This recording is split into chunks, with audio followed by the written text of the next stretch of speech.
Thank you very much indeed. And over the course of the next 1 hour, I would like to talk about my book, Bharat, India 2.0.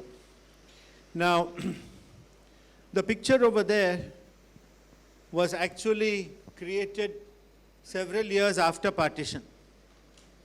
And it's very significant that we are meeting here in Puducherry, a place where that picture was created. And I picked up this little book in the bookshop of the ashram yesterday.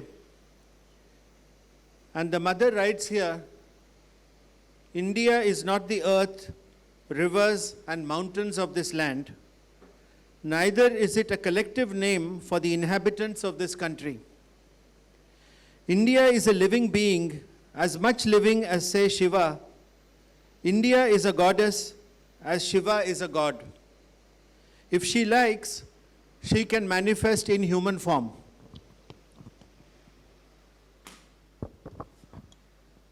Now, the only issue I have to take up with Mother here is that instead of India, I would like to say Bharat. And that is the purpose of my book. It is meant for young people of this country to take something that we call India now and make it into Bharat. And that map is really Bharatvarsha. It is the extended domain where a certain thought stream exists and has existed for well nigh 5,000 years. Now all this is serious stuff. Now let's take something much lighter and much more familiar. We're not very far from lunchtime. And so I want to talk about something which we eat. Now, the question I'm going to ask you is, which of these following mangoes is your favorite mango? Now, you're going to say, oh no, he's again asking the silly question, which everyone starts asking in February or March. And then everybody starts shouting and starts getting angry with each other. But anyway, I'm going to mention 4 mangoes, which are very popular in the 4 states I have lived in 65 of my 70 years. The other 5 years, of course, I lived in Kalapani, which is USA. So let's not talk about those 5 years. 65 years we'll talk. So first one I'm going to say is Neelam. Second one is Apus. Third one is Banganpalli. And fourth is Malgova. So you can decide which of the 4 big cities of India, south of the Vindhyas, I've lived in these last 65 years. Now, this is what I would call a sort of first order kind of an argument. But then, this is not enough. There are many people here who have lived in these places and will mention some other mango. You will not choose these things at all. So the question then which arises is, what is a mango? What is a mango? Mango is something, it's a fruit. I think, are we in agreement about that? It's a fruit? Yes or no? Because I'm going to come back and get to you with this. If you say yes, I'm going to question you later. Is it a fruit? I would say it's nice. Would you agree with that? It's nice? Very nice, very nice. I would say it is yellow. Yellow. Yellow? Green, yellow. Okay. Then I'm going to say it's sweet. Sweet. No, yes. See, lot of discussion already on what a mango is. Then I'm going to say that it's something we cut and then eat. Not necessarily not. So there's some problems here with this definition. What is a mango? So I thought it was a nice simple definition. A fruit which is nice, yellow, sweet, cut, eat. Already there seems to be a lot of, it's like Rajya Sabha or something. Not good. Now, first order is these 4 mangoes. Now, second order, the last of these 4 cities where I've lived. I've said Malgova. But you go to any common fruit shop in Bangalore, you will get a variety called Raspuri. Now, for those of you who have lived in Bangalore, you'll realize that This Raspuri it's actually, I like it better than Malgova, by the way. But the thing about the Raspuri is, rather than the taste, it is the smell of that Raspuri which is very interesting. So in this definition which I have given, the smell is not there. How does a mango smell? And then we'll go to what we call third order perturbation. Now you take this kilimukka, which is here in this part. Take the raw kilimukka. Now it's cut nicely and they put salt and chili powder and you eat it on the beach. Now this is not sweet, but it's nice. Okay? So what do you say? You can cut it, not sweet. Then you go to East Godavari district, you will get something called cheruku rasam. Now that you can't cut. It's only pulp inside. It's yellow, very sweet. You can't cut. Problem.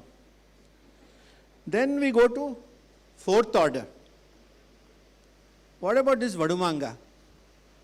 Now I know some of you are thinking about vadumanga and tair sadam. You are thinking about lunch already. Isn't it? So, what happens with this vadumanga? It is that same kilimukku which is taken when it is raw. I think they call it totapuri in other parts of the country. Same thing. So they take it and then they pickle it in brine. It's still a mango, no? No doubt that it's a mango, I hope. No. So, that is the fourth order. Then fifth order, this is a difficult one. What about manga inji? Question. Big question. Now, botanically, it's not a mango and it is not ginger. It's more like turmeric. But it's yellow. You cut it, it's quite yellow. There is a definite mango feel and taste. So, is it a mango or it's not? Then finally, is there anyone here who has lived any sixth order perturbation? Now, this becomes delusionary. Anybody here who has lived in Hyderabad for any length of time? Because I've lived there 30 years. 1 month. Until you live in Hyderabad for 10 years, you don't understand that place. Now there is a fruit there, it's sold as Benishan. Now Benishan, if you look at Google, it says it's the same as Banganpalli. And we have lots of debates on whether Benishan and Banganpalli are the same or not. It's a small version of Banganpalli and the taste is somewhat sharper. People say I'm nuts when I say that these two are different. It's kind of imaginary, the difference between Benishan and Banganpalli. So you see, so this whole idea of what a mango is, shall we then define a term called mango-ness? Mango-ness. What is mango-ness? Does it cover all these varieties that I've talked about so far? So the definition is not very proper. We can't give a proper definition, but we all know what mango-ness is. And then suddenly I'm going to put a foreign word in all this nice discussion of mangoes. That is apple. Looks like a very foreign word, no? Suddenly, with due apologies to people in Himachal and Kashmir. But this apple-ness is different from mango-ness, which is also different from banana-ness. So the problem with definitions, in my chemistry career, I've dealt with nomenclature all the time and got involved in many disputes regarding nomenclature. So I'll tell you, with this mango-ness, I'm going to just ask a small additional question. What is Hindu-ness? It's called Hindutva. That is the definition of Hindutva. So just like this India is one, Bharat is like a big mango with all these things and places. Manga inji actually is eaten more in Vietnam, Thailand, Indonesia than it is eaten in India. That's why that map of the mother and all that is quite realistic. So this idea of Bharat is something which is inextricably linked with Sanatana Dharma. And it covers a whole landmass between Kandahar and Mandalay. A few months ago, I was participating in a Twitter Spaces where there were people from Afghanistan, Pakistan, India, Bangladesh. People were talking. It was a very good-natured discussion. And people were saying these 4 countries are the same. And finally, somebody from Pakistan said, forget it. He said, Hawa ek hi hai. It is this Hawa which we are talking about. This Hawa is like mangoness. You can't define it. So any attempts to define Hindutva and so on, I don't think Mr. Aravindan is here. Is he here anywhere in the audience? No, he's not. But I was really, really enthused when in his very handsome review of my book, which is available there, it is the 3rd printing of my book, and all the reviews have been put there. So you can read Aravindan's review there. He said, I was really overwhelmed when I saw his comment. He said, after Savarkar, I have given the crispest definition of Hindutva. And he was writing a big book on Hindutva, which he's going to talk about this afternoon. For somebody like him to say something like this, I said, I seem to have struck a right chord somewhere with Mr. Aravindan. So you see, this is what Bharat is all about. So where Bharat begins, where it ends, where Sanatana Dharma begins, it's all the same thing. And it is this idea, I think, that I have tried to capture in my book. And I'm not going to tell you too much about the book. For that, you'll have to buy it and read it. It's the philosophy, the thinking stream that I went through as a professor of chemistry. I'm told I'm quite a big professor of chemistry, that I don't know. But what kind of thought stream does a scientist go through and to analyze this? So the early part, the first half of the book has to do with the Constitution. Mostly it has to do with the constitutional history of India 50 years before independence. So that's the chapter 1. So you read that. Chapter 2 is the Constitution itself, how and why it got written the way it got written.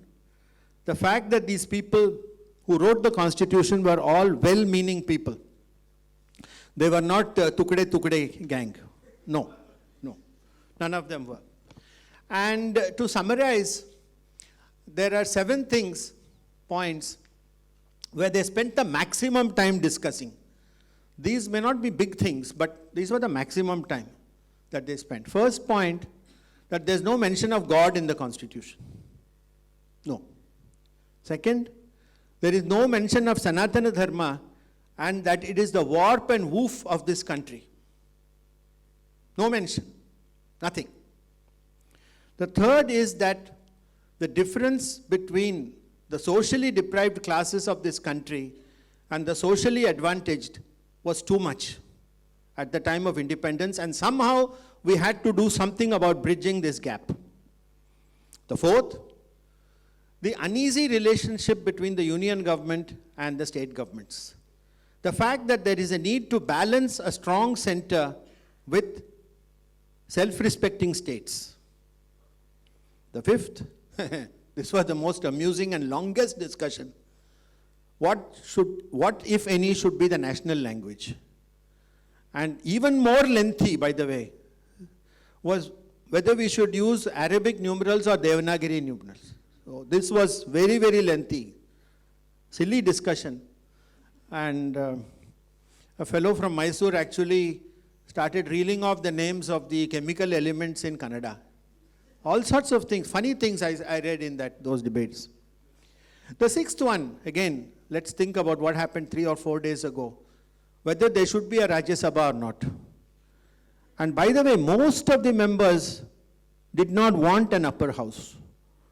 And it was some kind of an illusion of House of Lords or something. That seemed to finally, it was very unconvincing. Those who were opposing the upper house gave a better account of themselves than those who supported the upper house. And finally, the last of the 7 points was, is our constitution a cut and paste effort or is it something original? So these were, I'm just enumerating. But in the end, there were 3 fault lines which I could make out of all this. First is, are both Hindus and Muslims equally comfortable and happy with this country as it is today? My answer is, Both groups are not happy. Hindus feel that the state is going against them.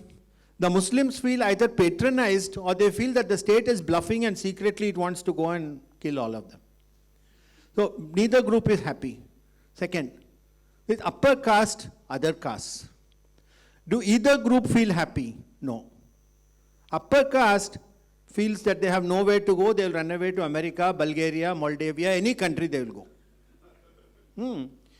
Those who are not upper caste feel somehow that they are getting patronized once again. So they feel again, once again, the whole thing is a kind of a bluff. And even if they get all these advantages, jobs, medical college seats and all that, they are going to be still looked down upon. So that's not gone. Third, the center state. Center feels that the states are an unnecessary nuisance, troubling them all the time. The states, on the other hand, feel that they have to go with a beggar bowl to the center who is going to dole out small sums of money, if they dole out anything at all. So nobody is happy in the present situation, in these three fault lines. So this then leads, as a scientist, I'll say, there must be something wrong with the original document, which is the blueprint for the way in which this country is run. Because at the end of 75 years, if nobody is particularly happy, we are not very unhappy, let me put it that. But we are not exuberantly happy. And unless all the people of the country are exuberantly happy, it will not have that extra X factor that will make it a world power. Every country that became a world power, everybody in that country felt that they were part of the effort. This is simply not there. Now, this is about the book itself. And let me summarize by saying, and then this will also cover chapter 3, which again you will have to buy the book and read, that this is a constitution that is meant for a nation state. And we are not a nation state. We are a civilizational state. So chapter 3 will tell you what a nation state is all about. And for that, you must look seriously at European history.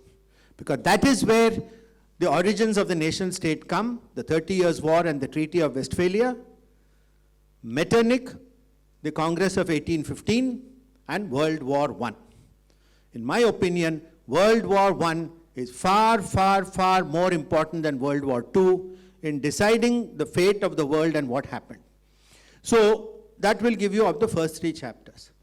Now coming back to this mango business, you see I'm still thinking about mangoes. This whole thing about mango defines this whole concept of what is called diversity. We are a very diverse country. It is our strongest point.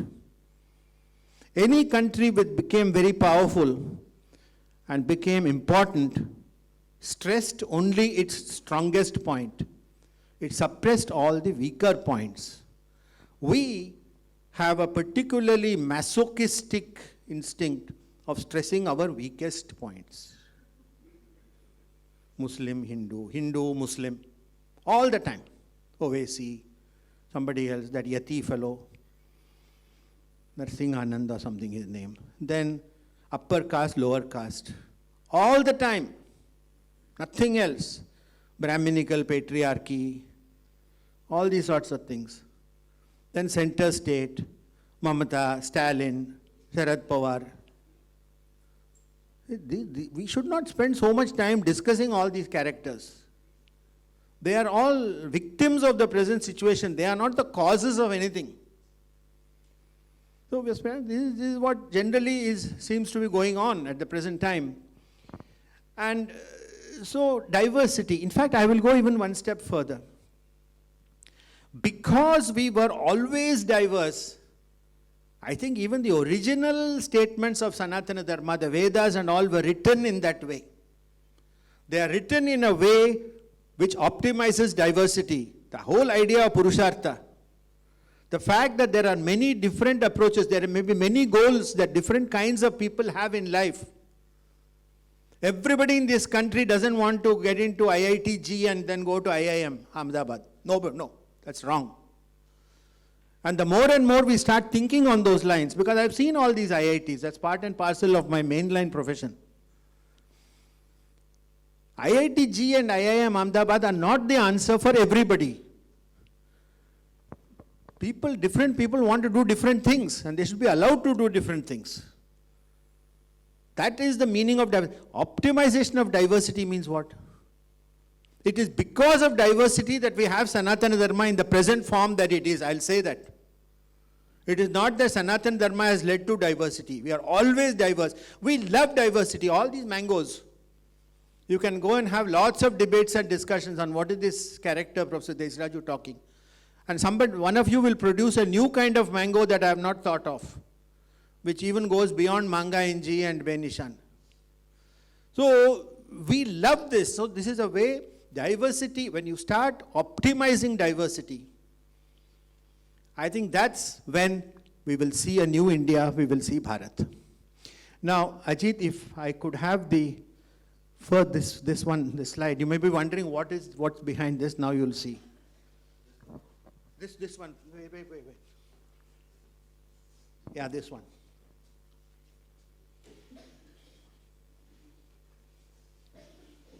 Can you bring it a bit to the front, maybe? Yeah, thanks so much. See, these strange-looking pictures exist in the book. So you buy the book, you'll see these pictures. You can take it back and look at it. Now, what is the chemistry professor showing, pictures like this in something serious, Bharat, India, civilizational, Vedas, Dakshinamurti? What has this got to do with any of this stuff? Now see, this is Bharat, okay? The last picture here. This beautiful picture from Kashmir. And that shows the diversity of Bharat. You've got clouds. Yeah, Maria, you can come a little bit in the front and see. You've got clouds, you've got mountains, you've got clouds, you've got a meadow, you've got flowers. So many things in one picture. That is the beauty and diversity of Bharat. Now, there is an impressionist technique called Pointillism, which was popularized in the late 19th century by a chap called Seurat, and helped by his assistant Signac, Paul Signac. And Seurat, what they did was they said, there's a beautiful picture which I've seen many times in the Art Institute of Chicago, which is called Dimanche après midi. And actually it is now Dimanche après midi actually. A curious coincidence. So Dimanche après midi, all these Parisians were going to a little island outside Paris. So you see the women with their parasols. It's a picture that is this huge, and it is the high point of the Art Institute Chicago. Many, many, many times have I seen that picture. And if you go near the picture and have a look at it, you see lots of colored dots. You don't see colors. Normally when you think of a painting, you'll think of people painting with some colors, no? No, it's got little colored dots of absolutely obscure colors. The whole idea in pointillism is that there is a perception of color as you go away from a picture, which doesn't depend on the colors that have been used, but the colors of little dots and the way in which they are put together. Now there are very nice commercial software, simple to use, where you can take any picture you want and make a pointillist image out of it, which is what I have done. Now these are the sizes of the colored dots. So you can see this is India with 28 states. So this could be Tamil Nadu, that could be Kashmir. Could be anything. But you can see the diversity of the country based on the differences in colors. But then see something very funny happens. Actually in the book you will see Seurat's original picture of Dimanche après midi. Then you will understand exactly what is happening. There is a certain stretch where there's a grey kind of a gravel or something. The grey actually is not painted grey. It is painted orange, white, blue, so many colors are there, which give an impression of grey when you hold the picture away from you. So there is an impression like mango-ness. There is an impression of the whole thing based on diversity. And I can take the same software. Very simple to use this software. Huh? It's not at all difficult. Even I could do it. Now, make the dots smaller and then you'll see the colors. The colors here roughly match the colors here, but not exactly. Not exactly. Like there's a red over here, that red seems to have vanished somehow. You'll be asking why. Then this is India with about 40 to 50 states.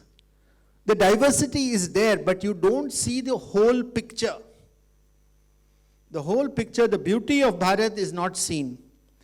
And then suddenly you come to 75 states, and lo and presto, you can make out the outlines of the picture. So what was not visible here and here suddenly comes out here. Now I can start increasing the number of dots, you see. But all this is unnecessary, this and this. This is like those delusionary things, Benishan and Banganapalli. Nothing.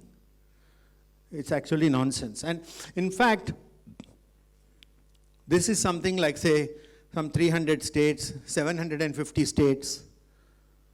Actually, Gandhi wanted 750 states. Yeah, he did. This is one of the other things he did. In 1946, something called the Gandhian Constitution was written by a chap called Sriman Narayan Agarwal. But if you read Gandhi's preface to that constitution, it is clear that he wrote every single word of it. So he wanted 750 states. Can you imagine? I mean, okay, 28 I have said is too small, but I mean 750. Then I will say that Hotel Atithi should be one state and Hotel Residency should be another state and so on.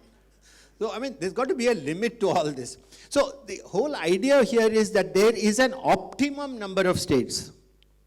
Now, what is this optimum number?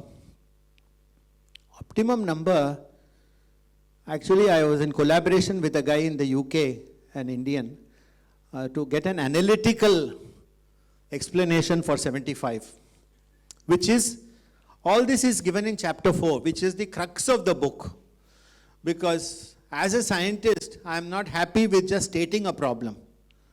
Chapters 1 and 2 sort of state the problem, and chapter 3, civilizational, some explanation going round and round and round.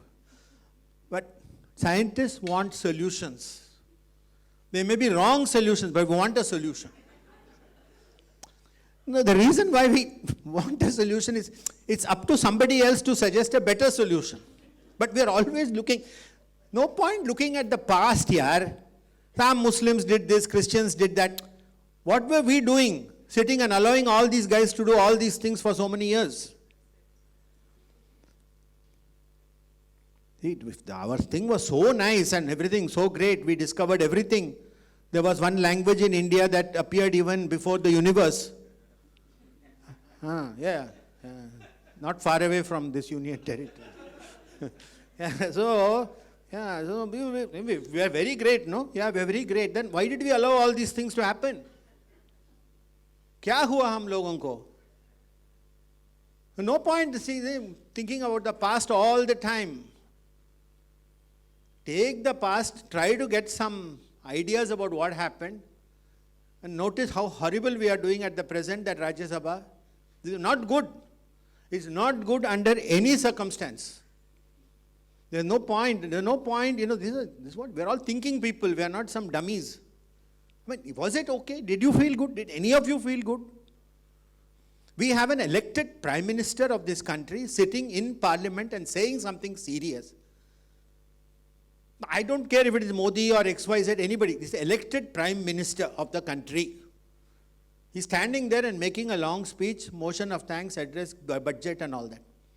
People are shouting non-stop and not letting him speak. Is this okay? I don't think it is something to laugh about. ठीक नहीं है तो ठीक नहीं है. I think we should not hesitate to say it and speak up.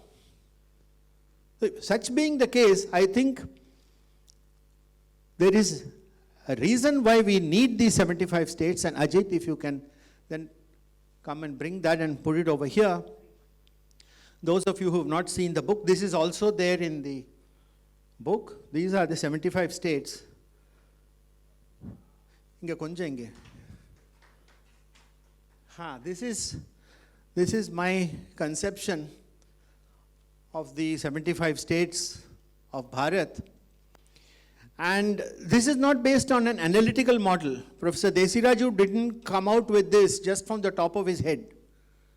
I have used geographical, historical, social, cultural, strategic, so many viewpoints. And at the end of the day, if all these viewpoints do not satisfy, there is a sheer administrative convenience of having smaller states. This has been spoken about from the time of the 1956 Panikar Commission on States Reorganization. So chapter 4 then goes through these 75 states and gives a rationale and justification for forming these states. And the most important thing, of course, I have explained to you here, is that diversity. This optimizes diversity. It is 75 is a sufficient number to show the true picture of Bharat. Okay? And it is not unnecessarily large like these things. Anything less than 75 will not do. Anything more than 75 is unnecessary. 75 means, scientists we are, plus minus we will say. Plus minus 5, plus minus 10%. Scientists never like the words like always, never. We don't use those words. And we have a wonderful word which we always use, generally. The most favorite word of scientists. You know, generally speaking, it's about 75. Okay? That's the idea. Now, let's look at some of these states. And funny thing happened when I first trickled out a bit of news about this book on June 16th last year. It was in a nice function in Delhi from Atharva Forum.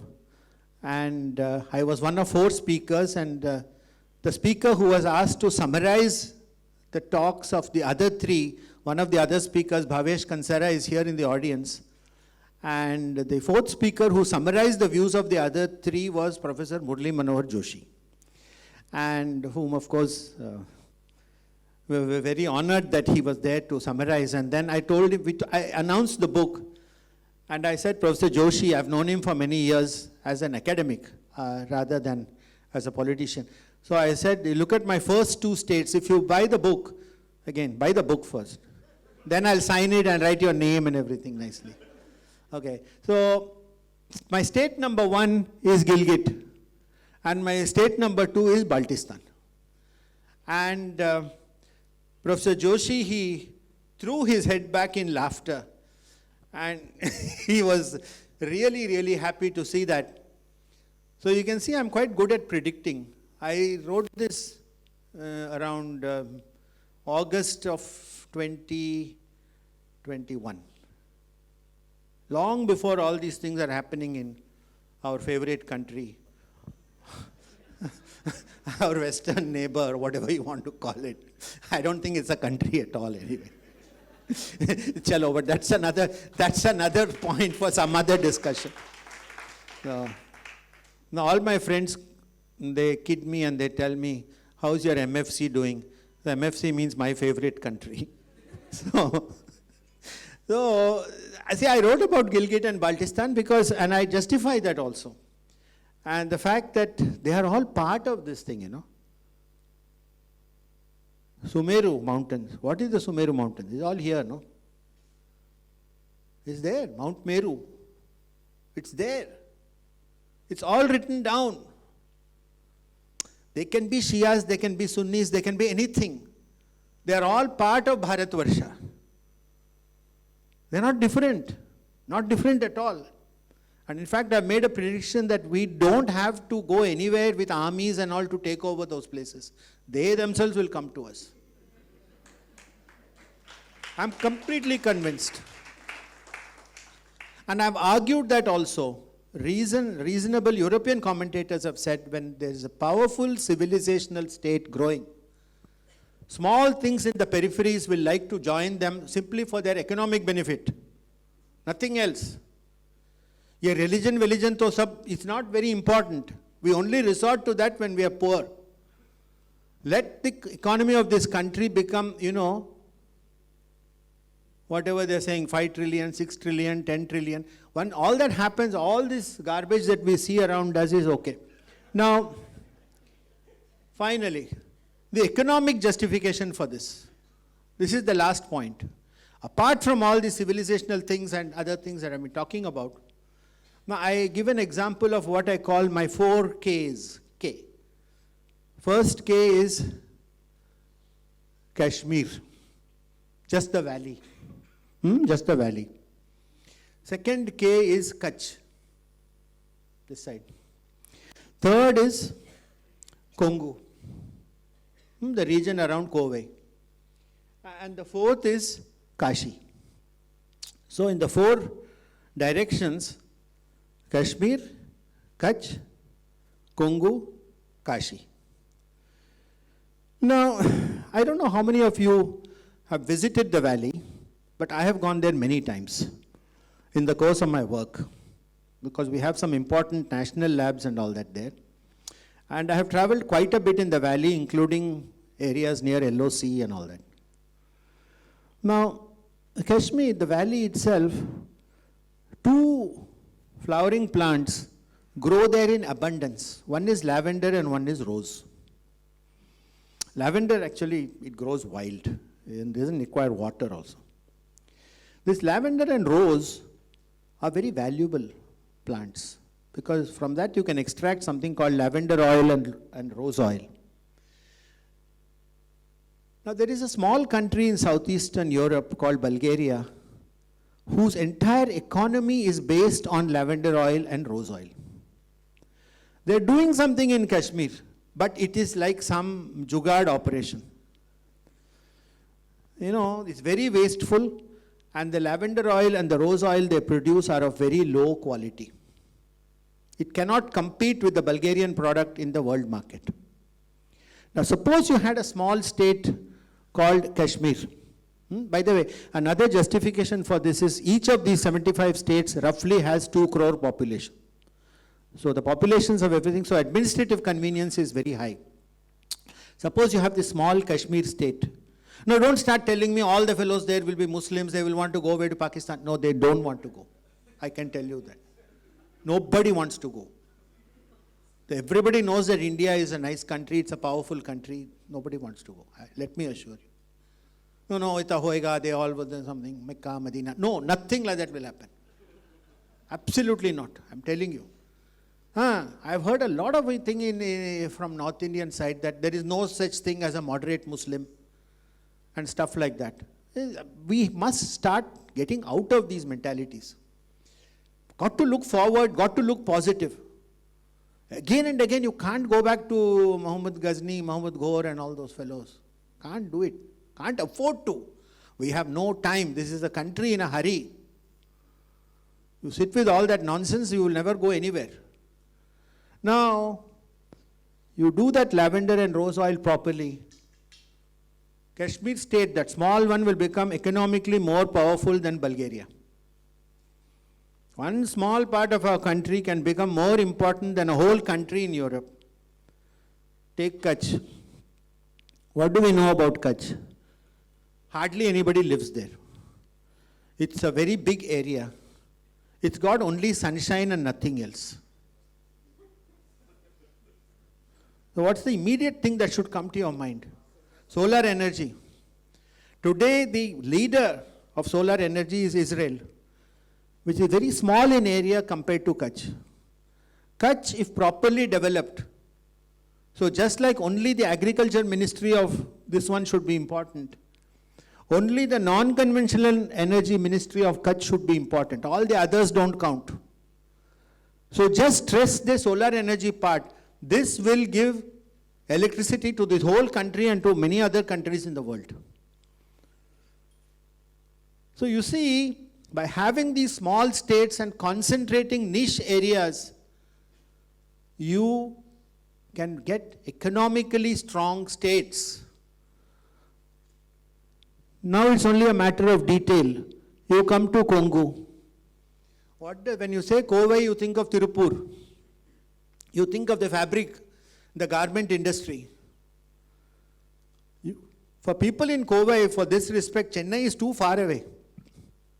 It is some distant place. For people in Srinagar, Jammu is very far away. For people in Bhuj, Ahmedabad is very far away. They won't understand. That is the local thing, the diversity. All those strange mangoes that I have described, no, same thing comes again and again. They're all very different and yet part of the same thing. So you will, just this Congo thing will beat the whole of Bangladesh in this fabric and textiles. And finally, Kashi.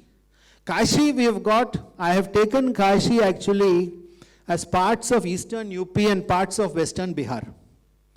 So the area near Araria, that is the Shaivite part, Kashi was originally a Buddhist center. So I have put all those areas. You see, there you have got in Kashi, you've got Buddhism, you've got Sanatana Dharma, and you've got Islam. You've got all the three religions. Make it like a huge Vatican City, I say. We go there to Vatican City paying lots of euros just to see some old relics and all that. Make this the tourism capital, this Kashi of the whole world. It's bigger than Jerusalem. You don't tie this Kashi to all these other funny places in UP. You've got your own thing there.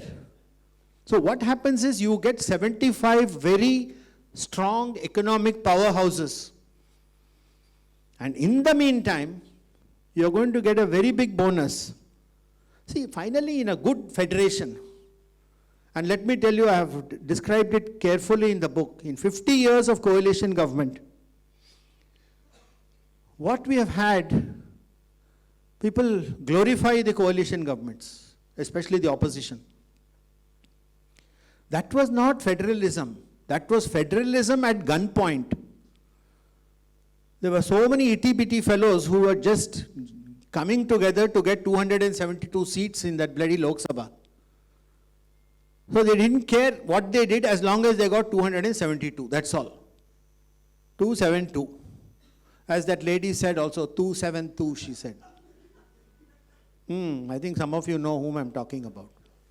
So, 272, see, can't run a whole country with just one 272 number in your head. So what have they done? When Jayalalitha went there and said, I want 69% reservation, this, what was that thing, that ninth schedule, where all the things were put there which cannot be subject to judicial review after that. That is not federalism. Somebody is saying they're going to bring the government down if you don't do what I'm telling you to do.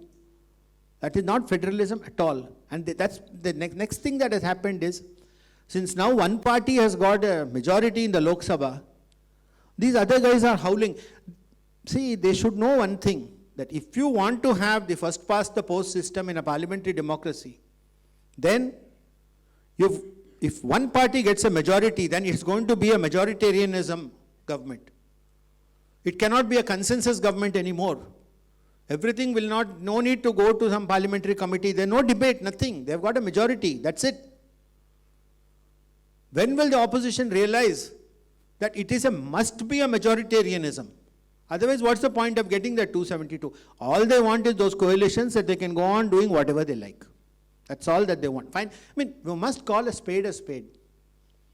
And so what happens is that in this present scenario, the states will become economically strong.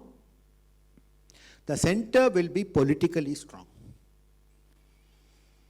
What we are having today is states are politically strong and center is economically strong. Center doesn't need money. The states need money because all our daily lives, so many common things which we do every day from morning to night, it is the responsibility of the state government. I worked in a university called Hyderabad Central University, now called Rohit Vemula University. You know, there was no need for that university. Why not strengthen Osmania? Do you need IIT Madras? Why don't you strengthen University of Madras? Do you need NCL in Pune? Why not strengthen Pune University? Universities anywhere in the world are meant for this purpose. The center does not have to come and start opening IITs, ISERs, all these things. Simply because they feel the states can't. State has to give you education, state has to give you health, state has to give you roads, state has to give you all those things. And the state has to make its own money to do all this. When you have politically powerful states, you will get the likes of Mamata, Stalin, Sharad Pawar, all these characters. Center only should be politically strong, because tomorrow if my favorite country and the other one there, that side, China, if they all start doing some funny things, center has to have a clear idea. We heard something about these Khalistanis just now. So center only should be able to do all that. So, when a combination of a politically strong center and economically strong states, plus optimizing diversity, which is our big natural strength, that is what is described in chapter 4. Finally, the last chapter, Gloria, another 5 minutes? Oh, very nice. 10 minutes is like Pacific Ocean. So, the last chapter actually is a bit introspective, and it's entitled Quo Vadis, Where Do We Go? And it talks about this whole beautiful thing called Bharatvarsha as a complex system. And I talk about the difference between what is complex and what is complicated. These two terms mean something entirely different in sciences, social sciences, humanities, everywhere. And it is best explained with two familiar analogies which we all come across. Like suppose we have 4 or 5 roads which meet at a circle, each of them with traffic lights. This is very common in Bangalore. And because of the old circles that the Maharajas put up in various places, so you have many roads reaching these circles. So you have 5, 6, even in some places, big circles. So any car that comes there on an average is stationary. Suppose there are 5 roads. For 80% of the time, any car that comes there is stationary. So only for 20% of the time, that particular car is allowed to move because everything else is waiting. Now, suppose some traffic light, something in that whole thing breaks down, which happens very often in Bangalore. Then there is utter chaos. Nothing moves, everybody, might is right then. You know, Matsya Nyaya goes on over there. Everybody does whatever they like. Whole thing becomes a mess.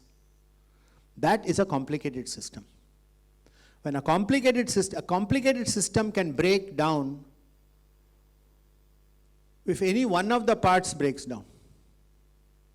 And the only way of solving the problems of a complicated system is to put in redundancies. So in my lab, for example, I have several postdocs. Somebody will be falling sick, somebody will have a family commitment, somebody will not be able to come to the lab, something that will happen. So what do? I hire more than one postdoc to do the same job. So that even if one goes away, the other fellow will start doing the job. The biggest, India was a complicated system. If you read the works of Vivekananda around 1900, when he bemoans the fate of India in 1900, and we heard earlier a talk which talks about the Renaissance, the revolutionary movement, a number of things happened. The first Indian Renaissance happened in Bengal, Bombay and Madras around 1900. So at that time, people started coming out of this. It was a complicated system which had broken down completely. And then came a huge blow, and that was partition. The thread of partition runs throughout my book. You cannot read my book without being aware of partition throughout that book. Because it has lost, our civilization has lost sacred geographical space. Dhara, the earth. We talked about Ma Durga. In the Lalita Sahasranamam towards the end, some magnificent names come out at the end. Dhara, Dharasuta, Dhanya, Dharmini, Dharmavardhini, Lokatita, Gunatita, Sarmatita, Shamatni, Bandhuka, Kusuma, Prakya, Bala, Leela. Dhara, she is the earth. Dharmini, she is the embodiment of Dharma. Dharma and land go together. And when we lost the Indus plains, we lost a part of ourselves. An integral part of being a Bharatiya was lost forever, or we don't know. Maybe they'll come back now. Maybe they will. Or maybe we'll have another problem, how to prevent them from coming in. I don't know. I'm not a politician, so I can afford to talk. So, this Dhara, the sacred space which was gone, I think that is coming back in chapter 5, where I talk about other countries. This is a civilizational state. I talk about other republics. I talk about France, Germany and China. And since I'm in Puducherry, let's talk a little bit about France. Little. It is a perfect nation state. Absolutely. I'll finish in 4 minutes, 59 seconds. So, I'll talk about France. The revolution, 1787 or whatever. And then they sort of went through. That was the first republic. Then there was Napoleon who came in. And throughout all his things, while he was still alive, the next thing that happened was the Congress of Vienna in 1815, which was the first concrete attempt to define a nation state. And this first republic went on in some strange way.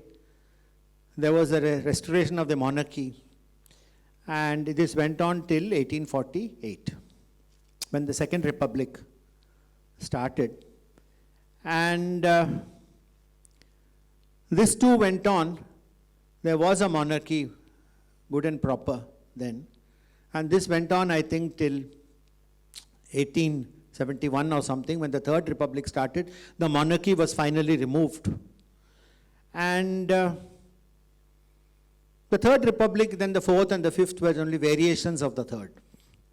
But that is a perfect example of a nation state, France. Because language, literature, culture, diet, the habits, the behavior of the people, the political boundaries, everything is perfectly contiguous. Very few people speak French outside France, maybe a little bit in Belgium and Europe. And therefore, when the French got their colonies, like Pondicherry, they treated them very different from the way the Brits treated British India. All these places, like the ones we are standing in today, became parts of metropolitan France. It was not the way in which the British treated British India at all. There they separated the Indians from the Brits. Here I am told there are still 1,000 people who are French citizens and vote in the French elections. French is spoken here. No distinction was made between places like Pondicherry, Cameroon, Algeria and all that. For all intents and purposes, they were France. That is a nation state. It's a perfect example of a nation state. And in chapter 5, I say that these three great republics, France, Germany, China, they all needed about 100 years to settle themselves properly. The US was the only one that got it right at the first shot. And there's a very interesting reason why US got it right and France got it wrong. This is important for us in India today. When the American Revolution happened, anybody who was a friend of the British and the old order were ruthlessly removed. They had nothing to do with what happened in America. In France, however, when the Republic came, gradually the monarchists and all these people started coming in the period 1787 to 1848. They were not so ruthless in removing the ancien regime. And as a result, their progress towards a proper republic was that much delayed. Tomorrow there is already a Bharatiya revolution. We are all part of it. To quote Dean Acheson, we are all present at the recreation. This is the second renaissance that's happening. The first one was 1900. This is the second one which is happening. We are all part of the renaissance. So feel happy. Don't feel sad.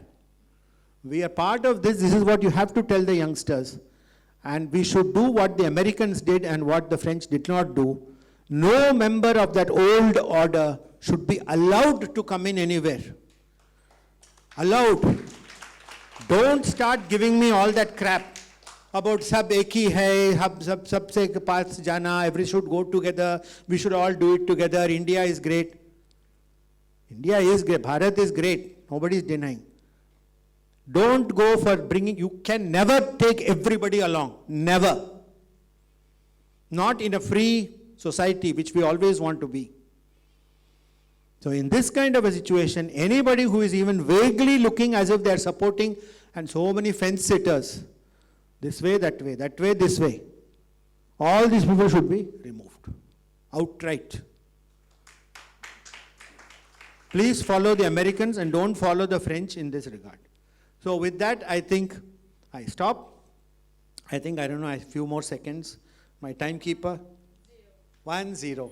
Thank you so much. Vanakkam, namaskar.